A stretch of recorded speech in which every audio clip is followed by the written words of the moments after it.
নমস্কার। আজকের 1 জানুয়ারি এবং কল্পতরু দিবসের পুণ্যলগ্নে আমি চলে এসেছি 51 ফিট কালীবাড়িতে। আর আমার সাথে এখানে রয়েছেন স্বনামধন্য অভিনেতা, আপনাদের সবার প্রিয় বিশ্বজিৎ চক্রবর্তী। বিশ্বজিৎদার এই অমূল্য সময় থেকে একটুখানি বার করতে পেরেছি, সেই জন্য আমি ধন্য।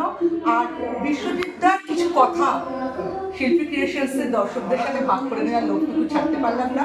আসুন আজকে বিশ্বজিৎদার মুখ থেকেই শুনে নেব কয়েকটা কথা। বিশ্বজিৎদা, আপনি একজন স্বনামধন্য অভিনেতার, আমাদের সবার প্রিয়জন। এই নিয়ে কোনো কথা বলবো না, শুধু বলবো আজকে বছরকার প্রথম দিনে কল্পতরু দিবসে আপনি আমাদের জন্য কি বার্তা দেবেন? এই চ্যানেলের প্রত্যেক ভিউয়ার, প্রত্যেক শ্রোতা, দর্শক, সব বন্ধুকে জানাই আমার নববর্ষের প্রীতি ও শুভেচ্ছা। 2024 আমাদের ভালো মন্দ মিশিয়ে কেটেছে।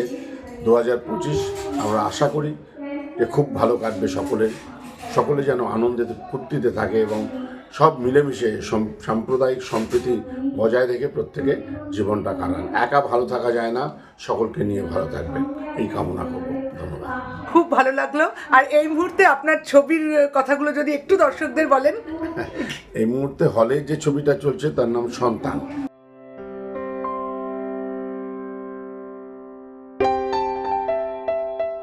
রাজ চক্রবর্তীর পরিচালনায় মিঠুন চক্রবর্তী অভিনীত সন্তান। আরও অনেক ভালো ভালো অভিনেতা অভিনেত্রীরা রয়েছেন, অনুসূয়া মজুমদার, ঋত্বিক চক্রবর্তী, সোহিনী সেনগুপ্ত, প্রত্যেকে রয়েছে।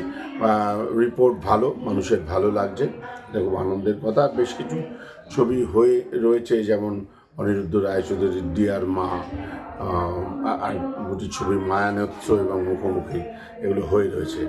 আর নতুন যে ছবিগুলো ইতিমধ্যে চলেছে তার মধ্যে সায়ন্তন ঘোষালের একটি ছবি, আর মৌমিতা চক্রবর্তী তার পরিচয়, এরকম চলছে আর কি, চলতে থাকে। প্লাস আমি তো শ্রুতি নাটক করছি, তার শো থাকে, এইসব মিলিয়ে চলছে।